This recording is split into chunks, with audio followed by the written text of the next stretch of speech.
Спортқа қойылған ақшалар, чоң ұтыштар, тез арада төлемдер, ишенимді букмекер.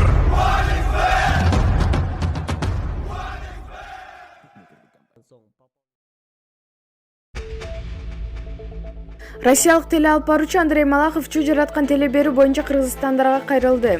Анын билдирүүсү өзү башка редактор болгон Стархит порталына таянып Спутник агенттиги жазып чыкты. Малахов анын жеке пикири демократиялуу Кыргызстанда өтө көп наразычылыктарды жаратарын ойлобогонун айткан. Бир суткада эле эфирге чыккан программа боюнча 20 миңден ашык пикир алганын билдирген. Бул чыгарылышта менин журналист катары милдетим баласын жоготуп оздоп жаткан эненин абалын жана ал эмнеге каза болгонун түшүнүү болчу.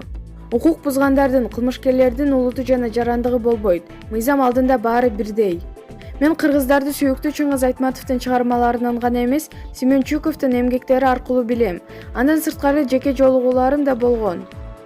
Мен журналисттик ишимдин бир бөлүгүн аткардым деп ойлойм. Татьяна Марукова күнөөлүүнүн өзүнөн болбосо да анын өкүлдөрүнөн биринчи жолу кечирим сураганын укту.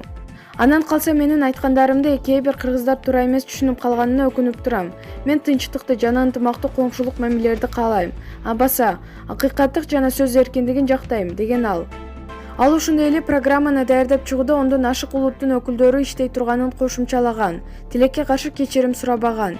Эскерте кетсек, Андрей Малахов алып барган Россия 1 телеканалынын 24 сентябрда чыккан прямой эфир теле берүүсүндө Москвада такси айдап иштеп жүрүп жол кырсыгына кабылган жигиттин аракеттерине баа берип, аны айыптаган пикирлер айтылган.